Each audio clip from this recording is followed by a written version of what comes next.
Thank you. Morning. Thanks for coming. 9 a.m. on a Sunday morning. That demonstrates some enthusiasm and commitment.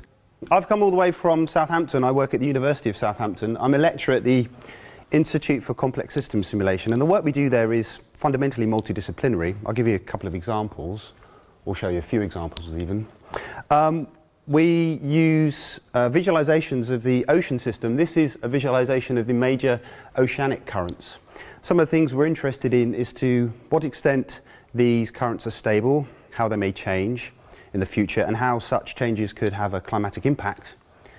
We use network theory to study complex networks. This could be information networks, it could be financial networks, the flow of money and goods and services around the globe, or it could be social networks.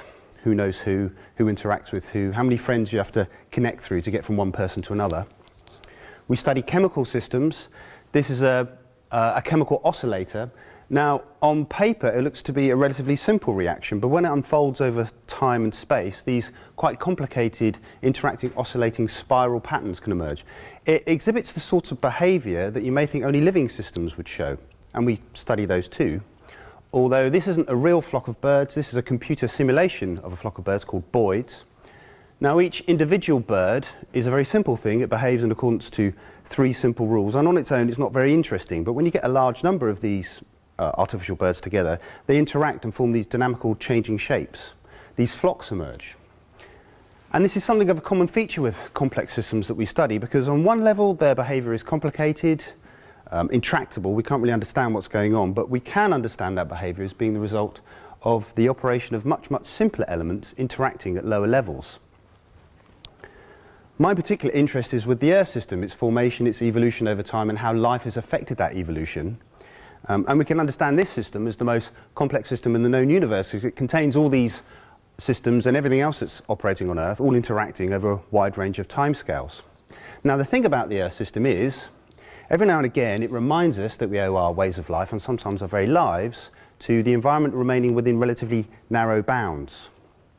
A storm like this could kill many tens of thousands of people and cause many billions of pounds worth of damage. Unfortunately, it's very rare. We're quite lucky to be living in a period of very stable climate. We're living in the Holocene area. The last 12,000 years or so has been remarkably stable in terms of climate, so we're quite lucky like that. And more generally, we're lucky to be living on planet Earth. In the big cosmic game of roulette, Earth landed in the green. There's lots of reasons why Earth has been lucky with respect to being able to support a widespread biosphere. Most probably, the most important is that the Earth orbits in the habitable zone. It's neither too near or too far from the Sun, so it's not too hot and it's not too cold, so large amounts of liquid water can exist on its surface. Not so with Venus. There's a runaway greenhouse atmosphere on Venus. Surface temperature and pressures are so great that it would melt lead, and not so on Mars either. Mars has got the opposite problem. It's a very cold world, and it doesn't really have much of an atmosphere at all. Now, 3 billion years ago, Mars was quite similar to the Earth. There were oceans of liquid water, had a relatively dense atmosphere, but since then, the oceans have evaporated away and it's lost its atmosphere to space. Now, one thing I'm interested in is trying to understand why the Earth is the way it is. Why is it not more like Venus or more like Mars? And you could imagine if we had some sort of super advanced ability to do planetary scale science, and if we had a very large number of planet Earths, then we could conduct experiments on them. This Earth we can move slightly nearer to the Sun. This one we might want to move it further away, change the configuration of continental plates on that one. Maybe on this one we'll stop the dinosaurs going extinct, and then we see what happens with respect to a control Earth. But of course we can't. We can't do this because we're limited in only having one Earth. However, this doesn't actually stop us from conducting a planetary scale experiment. Trees grow out of the ground, but in an important sense they grow from the sky, because the things that trees need to make a living are sunlight, which comes from up there, water, which rains down from the clouds, and carbon dioxide, which is in the Earth's atmosphere. And it takes these 3 ingredients and it mixes them together, produces sugar. Byproduct is oxygen via the dance of photosynthesis. So as a tree grows, it draws down carbon dioxide from the Earth's atmosphere. Now, many millions of years ago, a large number of trees and vegetation, when they grew and when they die, they didn't release that carbon dioxide back to the Earth's atmosphere via decomposition, they were covered up by mud and silt. And through a process of, over geological time, essentially they were squeezed and heated. They turned into fossil fuels, such as oil. Different geological processes would produce coal, and different ones would produce natural gas. And then what we've done the last couple of hundred years, we've discovered these very energy-rich fossil fuels, and we've burnt them. Now, in burning them, we have released the carbon dioxide that was previously stored in the Earth's crust for many millions of years, and therefore we are affecting the composition of the Earth's atmosphere. Now, the first results of this experiment are coming in. On this horizontal axis here, these are points of latitude on the Earth's surface. So this is the South Pole, this is the equator, and this is the North Pole. And these little dots, these circles, are monitoring stations. And what they're monitoring is the amount of carbon dioxide in parts per million on this axis here. Now, in this important research centre here, Mauna Loa in Hawaii in 1979, there was about 336 parts per million of carbon dioxide monitored. And you can see as the years tick by, the amount of CO2 increases and it decreases. It's going up and down. You can see on this wavy line here. The reason it's going up and down is because most of the Earth's land surface is north of the equator. Therefore, most of the terrestrial vegetation grows north of the equator. In the northern hemisphere summer, when trees grow and flowers bloom, they draw down carbon dioxide. In the winter, when they drop their leaves and the vegetation dies back, they release that carbon dioxide back into the Earth's atmosphere. So this increase and decrease in carbon dioxide is the biosphere breathing in carbon dioxide in the summer and then exhaling it in the winter. Now, all things being equal, the amount that it breathes in would equal the amount that it breathes out, but all things are not equal. As you can see, there's a trend of increasing carbon dioxide.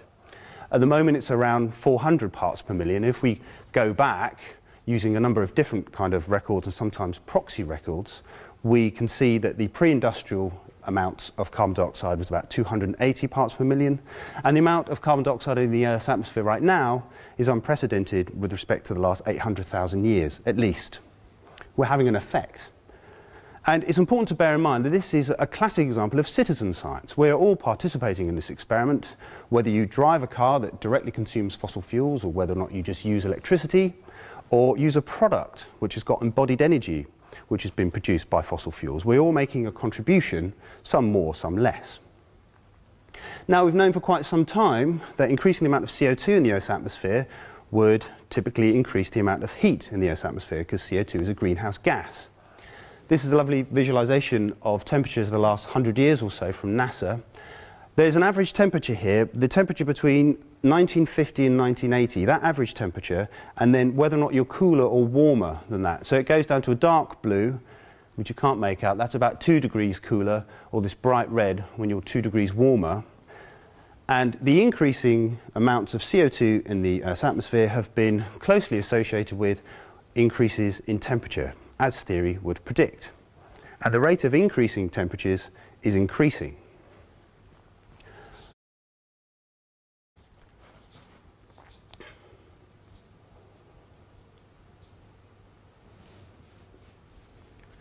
Now, increasing the amount of CO2 in the Earth's atmosphere is actually just one of the planetary scale experiments that we're currently conducting.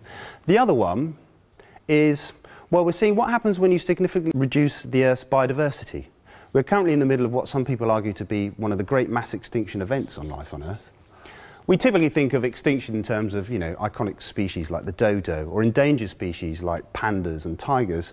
But most probably, the more important loss of species are with respect to the functioning of ecosystems. We don't really know how many ecosystems operate. We don't really understand how biodiversity correlates to the function of ecosystems.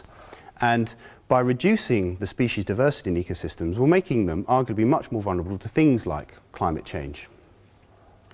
Most species extinctions happen not because they're hunted to extinction, but because of land use change, habitat destruction. With regards to the tropical rainforests, we've cut down over half of them, and at current rates of deforestation, by the middle of this century, or maybe the end of this century, there'll be less than 20% left. These are the biodiversity hotspots in the Earth system. Now, there's obviously important ecological implications for when you reduce the amount of forest, but then we can also affect the Earth system in terms of water use. So this is, or rather was, the Aral Sea, which in a 20-year period monitored here from 1989, went from being the world's 4th largest freshwater lake to being a series of very, very impoverished 4 little lakes here. And not only is there less surface area, but they're much, much shallower, these little lakes. Now, there's obviously been ecological impacts there. You're not going to see any fish living there anymore, but there have been important social and economic impacts. You've got a whole range of these iconic photographs from the Aral Sea area. This is an abandoned fishing boat. It's miles away from any water, and the fishing communities that grew up and existed around the coast of the Aral Sea have now evaporated along with the water. There's a major human cost which is being incurred. The reason the Aral Sea disappeared is because the rivers that were feeding into it were diverted for irrigation. They were diverted to irrigate largely cash crops, things like cotton. And in the space of 20 years, that kind of irrigation process led to the almost entire destruction of the ecosystem.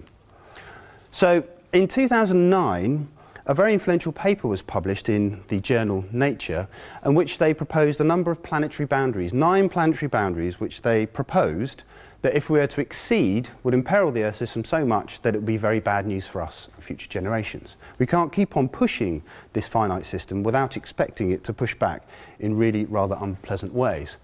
So our effects, they visualize in terms of coming out from the center of this circle. So for some of them, we're still within this kind of green area, although it's important to bear in mind that we haven't really quantified our effects on chemical pollution or aerosol loading. For some of them, in particular biodiversity loss, we're well outside what they consider to be a safe boundary. So we're pushing the system. Now, the unfortunate thing about many of these planetary boundaries, and it's a property that the Earth system shares with many other complex systems, is that sometimes when you push them, there may be a progressive response to that pushing, but sometimes you push it a little bit more, there'll be a sudden collapse, there'll be a tipping point.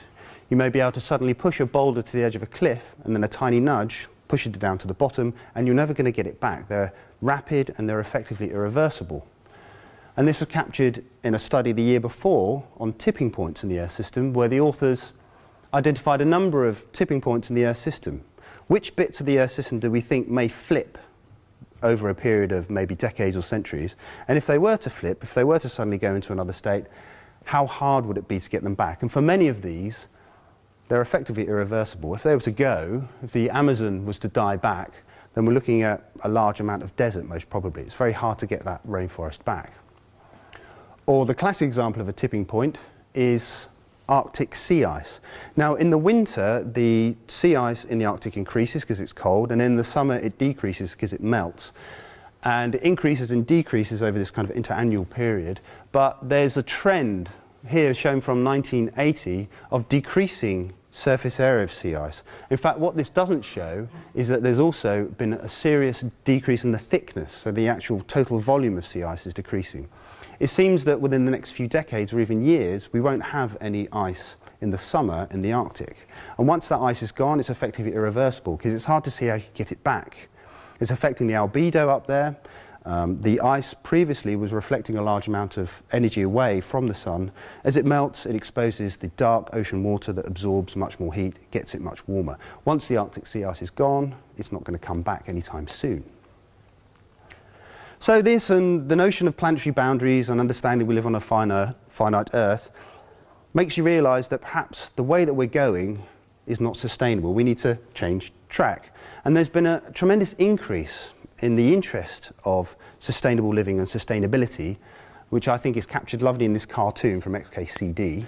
This is the frequency, the number of times that the word sustainable is used from 1950 to at some point in the future. Now, at 1950, the frequency of the word sustainable, nobody was really talking about it.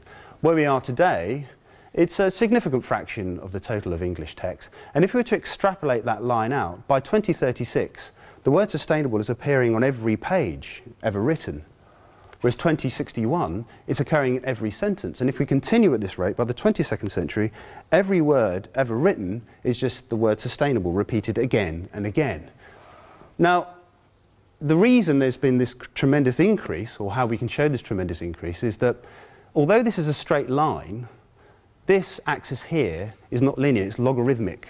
The difference between this point and this point is much, much greater than the difference between this point and this point. These are going up by factors of 10.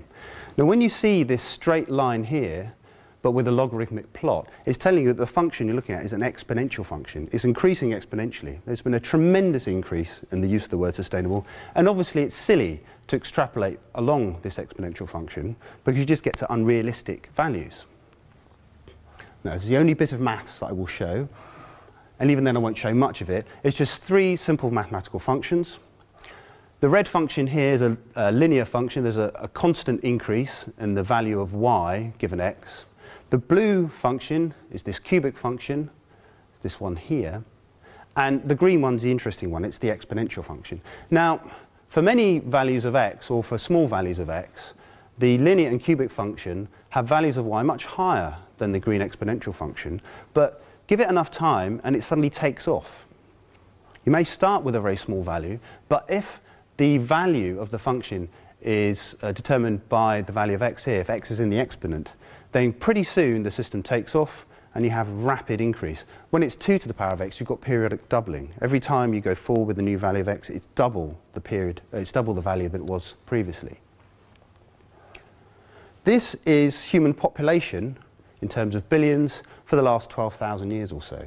For most of our history, the number of humans that existed was in the order of millions, maybe tens of millions.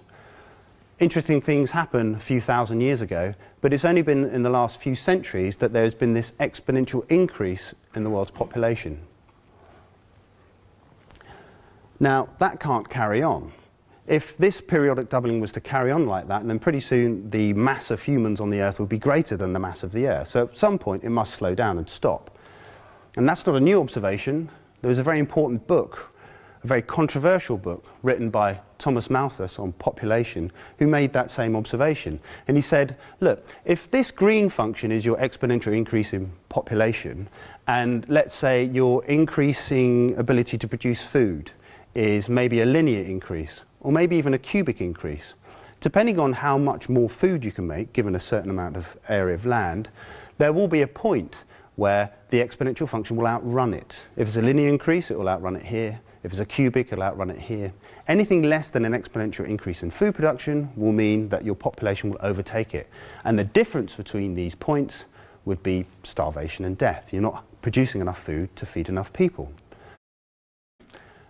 At the time, Malthus said, look, we don't know where the limit is to improvements, but at some point there will be a limit.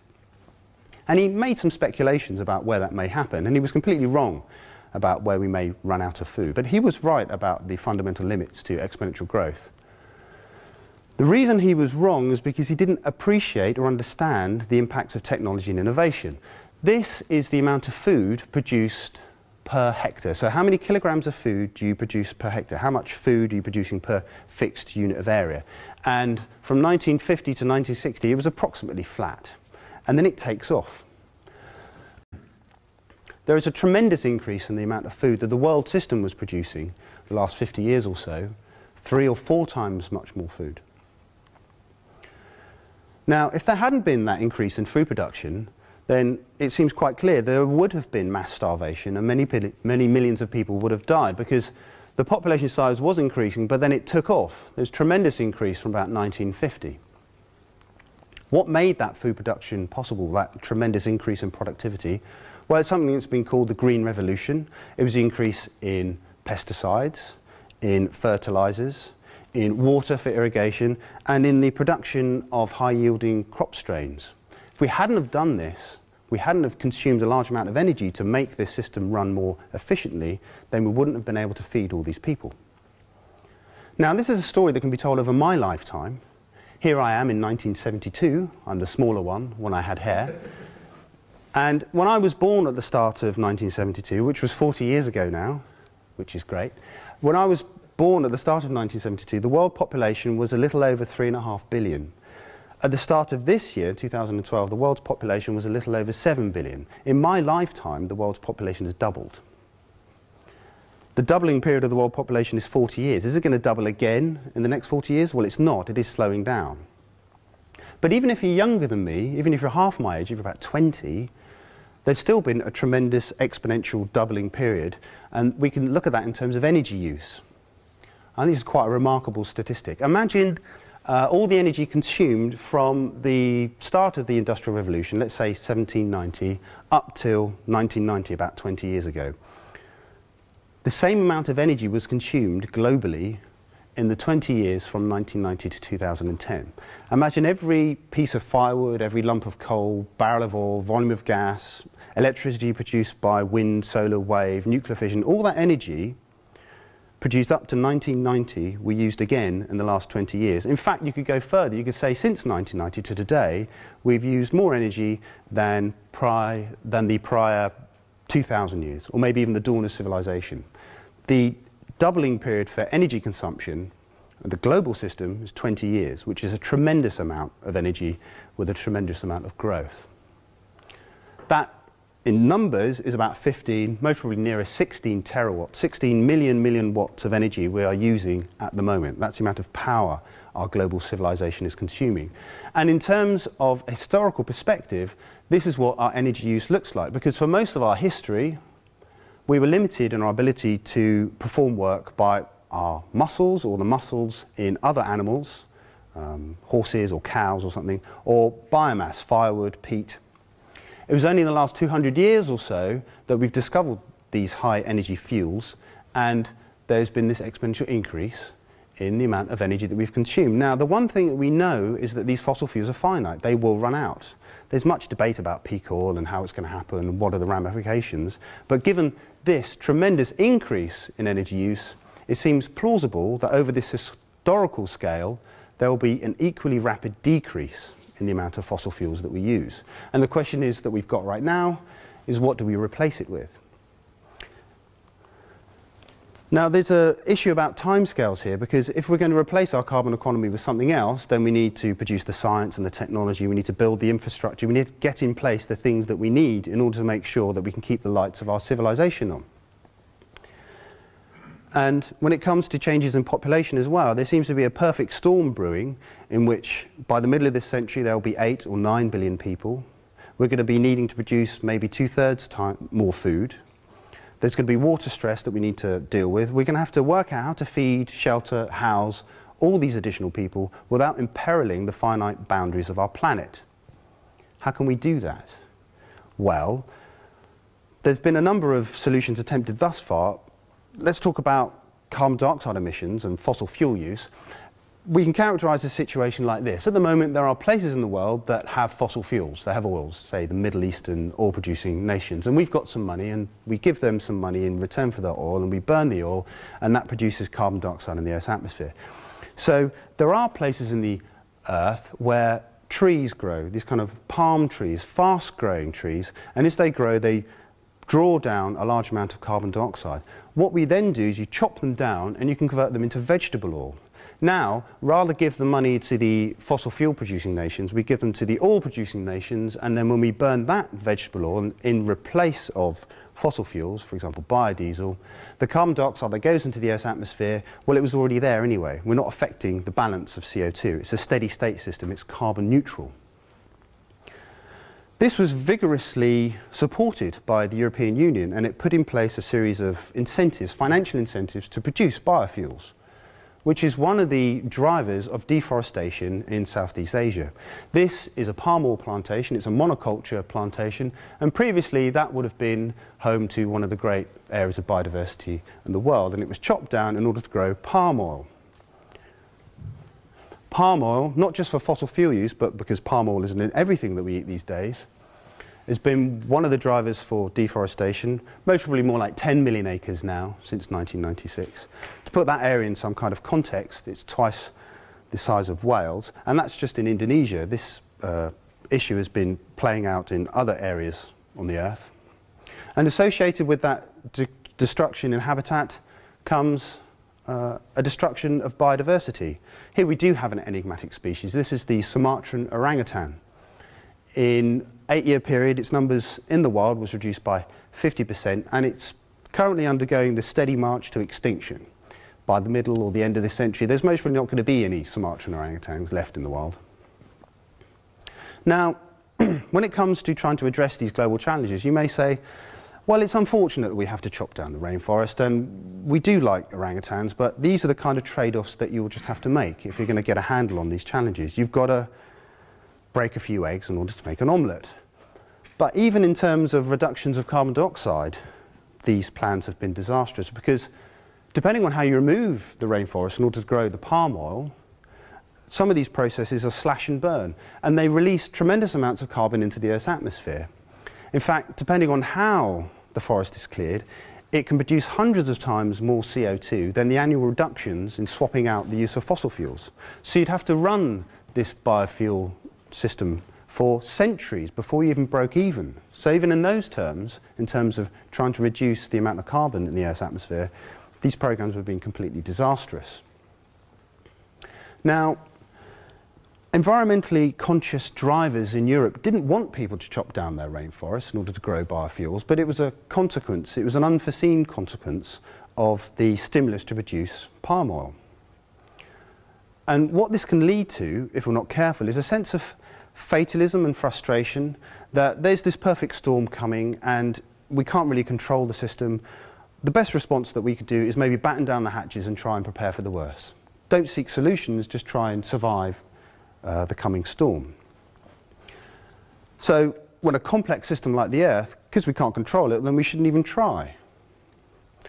And that's one reason why people don't feel particularly engaged about lots of these global issues. But I think with regards to carbon dioxide and climate change, there's a much, much more important one. And I can show it to you with this. This is the Gapminder application. You may have seen some of Hans Rosling's talks, The Joy of Stats. They developed a wonderful application which does bring statistics to life. This is the statistics of the amount of CO2 emitted from two countries. It's the United Kingdom and China. We only have data for China for the start of the 20th century. United Kingdom was the first country to industrialise. It first started burning coal, then oil and gas. And it increases the amount of CO2 until we get to around, I don't know, about 500 million tonnes of CO2 by the middle of the 20th century. And then China took a long time to stir in terms of economic development, and it has very flat carbon dioxide emissions until around the middle of the century, and then, well, as you'll see.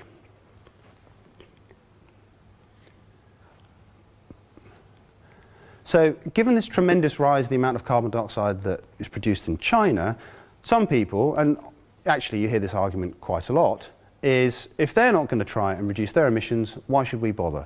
Not only do we have a proportionally small amount of CO2, we're making a small contribution to the problem, but they don't even seem to be trying. It's not very fair.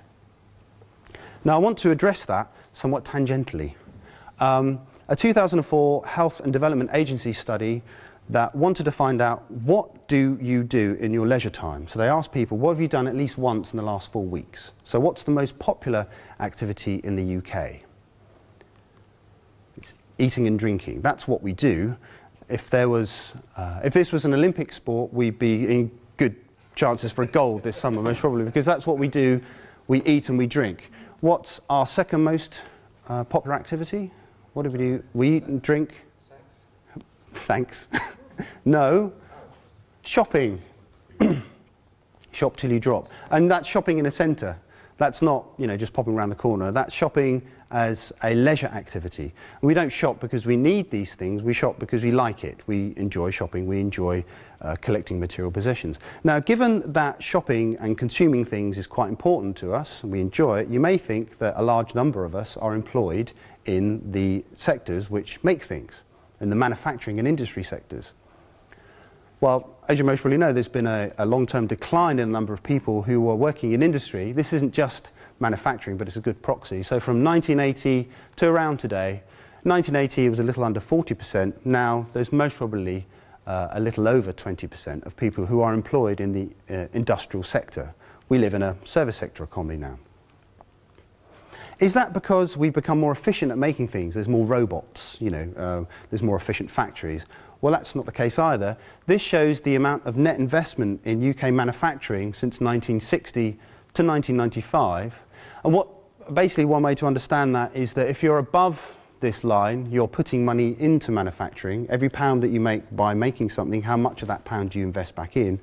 And when you're underneath that line, you're actually taking money out of manufacturing. And you can see there was a long-term decline. It dipped down in 1980, went up again, but then it dipped down again in the start of the 90s, and it's never recovered. There's been a net disinvestment in the amount of manufacturing in this country. And again, that's a story that can be told over my lifetime. I have some toy cars from my childhood. This is an important one. It is a metallic purple tractor made in that important year, 1972 again, and it was made in England. It was made in England because it was a Matchbox, and all my cars were Matchbox and Corgis, and so they're all, with a couple of exceptions, made in England. I was playing or researching some toy cars the other day, and I turned them over, and without exception, they're all made in China. Now, this one was made in 1985. It's still made by Matchbox, but it's made thousands of miles away. So when it comes to the emissions produced by making things, one perspective is that the emissions that would have been produced by making, say, a Matchbox car in the United Kingdom, well, it's not so much that they were reduced, but rather they were exported to China, who now produce the carbon dioxide by making things on our behalf. And it's an interesting question to consider, how did that happen? Isn't it remarkable that you can go around the corner and buy a pen for 10 pence or 20 pence that was made thousands of miles away? What kind of profit margin, what markup can there be on a 10 pence pen to make it economical to ship it thousands of miles away? Now, you may want to think about in terms of people. Margaret Thatcher had a series of Conservative governments in the 1970s and 80s who famously confronted the labour union movements in the UK, who moved the country more towards the financial sector. But bear in mind that long-term disinvestment in manufacturing, which started long before her government. Or we might want to think about Deng Xiaoping, the leader of the Communist Party in China, who famously said, look, it doesn't matter what colour the cat is as long as it catches mice. You can embrace certain aspects of free market capitalism as long as it produces money, and that could further the Chinese Revolution. I prefer to think a little bit outside the box by thinking about boxes. This is a standardised shipping container, and it really is the most interesting thing, as I'm sure you'll agree, because it's revolutionised world trade.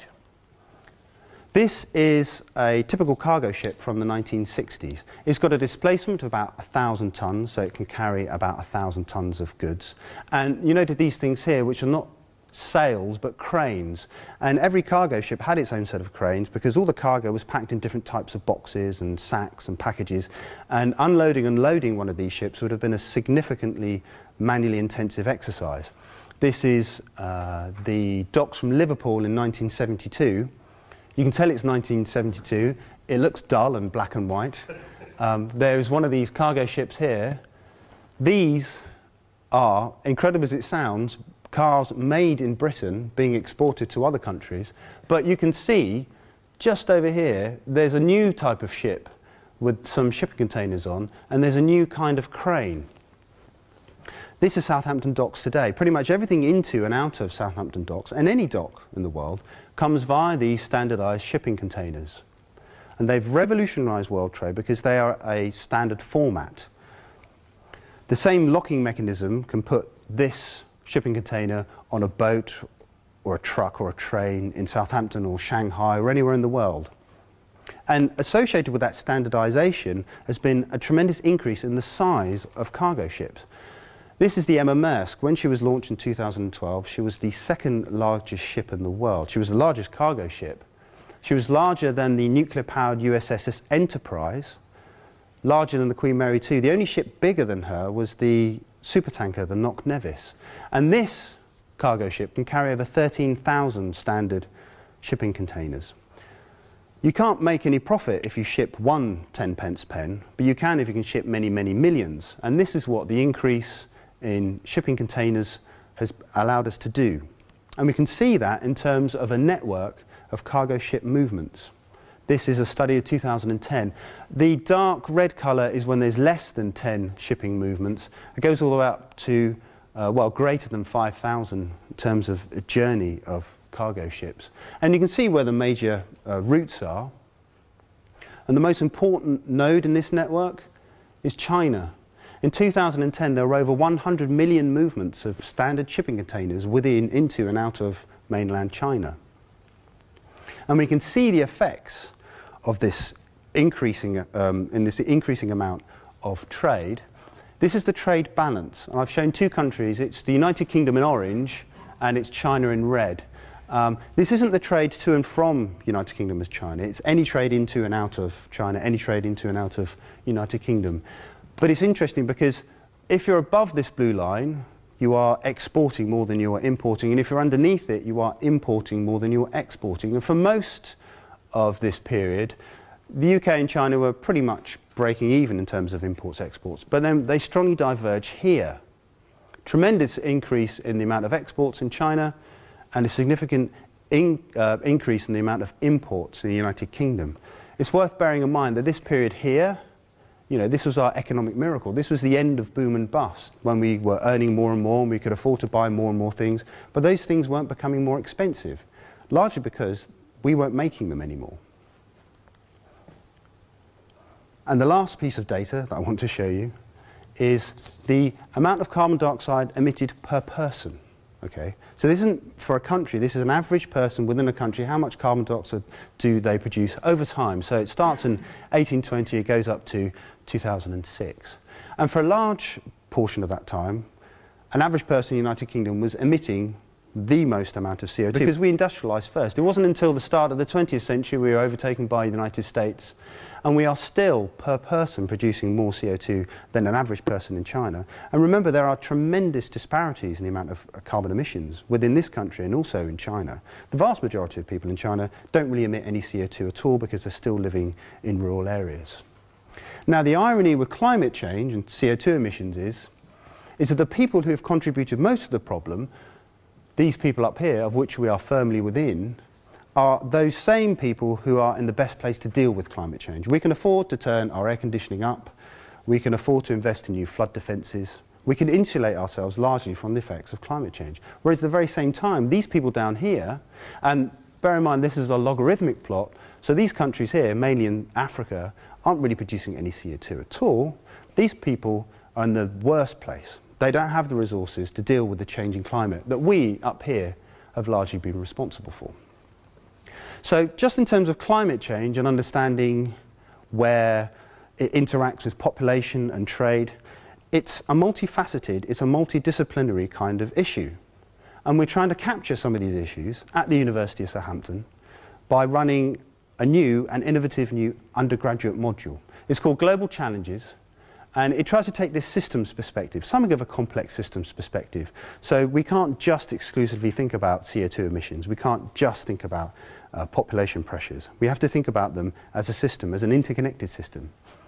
And I was particularly keen when we were designing this module that any student from any background and discipline could take it, because we need to foster a sense of multidisciplinary research in order to get a broad appreciation of how these global challenges work, and we're going to need to work together in order to solve them.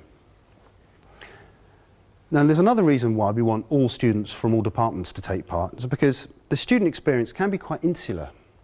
For example, if you were to ask a typical, if such a thing exists, computer science, what does a philosopher look like? They may say something like this. It's an old guy with a beard and talks in very complicated sentences you don't really understand. If you were to ask a philosophy student, what does a computer scientist, what does a computer science student look like? They may something like this. It's a person who's got maybe a fetishness for technology, an inability to communicate with things that are not binary. And if you were to ask a philosopher or a computer scientist, what does a natural scientist look like? What does a biologist look like? They may say something like this. It's a guy in a white coat. Don't know why he's wearing a white coat, but he does. And he's looking at something really, really intently, typically looking at something in a test tube. Now, I have a certain amount of sympathy for these roles because I've played them all. My first degree was philosophy. After that, I did a Master's of Science. I ended up doing a PhD in computer science. And after that, I worked in an Institute for Biogeochemistry. Now, I'm not unique, but I'm not very representative. So any way that we can get students out of their narrow comfort zone and make them more appreciative of why somebody would study computer science or philosophy, and what a philosopher can bring to a global challenge, or what a biologist may be able to bring to a global challenge, is a very important component of the module. But perhaps most important of all is there is a moral responsibility that we have got in order to equip our students with the skills, the experience, the understanding, the appreciation of these global challenges. Because we've got to remember that these young people, they didn't cause these issues, they didn't overpollute, they didn't overconsume the Earth's finite resources, but they are going to be the ones who have to deal with them. We have a moral responsibility to try and give them the best start that they can get in order to address these challenges. It's me again. I do like this photo. He just looks so unimpressed. Now, it's a natural desire to want to bring children into a world better than the one that you were brought into. And despite the fact that he does look so haggard and tired, I know that my dad and my parents felt that. And I felt that too when I became a parent, when we had twins. So you can see the stubble, but you can't see the bags under the eye so much. And it's a natural desire to want to provide for them, protect them. Something really very strange happens to you when you become a parent. You become much more emotional. I was sobbing most of the way through Toy Story 3, whereas previously I was quite a callous person, I used to like to think. And you want to provide for them. You want to make sure that they have the resources they need, and you want to protect them. You even give them little totems of your protection when you're not there. And this form of protection is often considered in terms of their inheritance, their material inheritance, giving them a good education, giving them a good start in life, money, a house perhaps. So that's important. But it's important to understand that they inherit our Earth as well, and that a large consequence or a large impact on their quality of life will be the effects that we're having now. Now, 1972 was an important year for me, that's when I was born, but something of global significance happened at the end of that year. In December 1972, the crew of Apollo 17 were visiting the moon. It would be the last time that humans would visit the moon.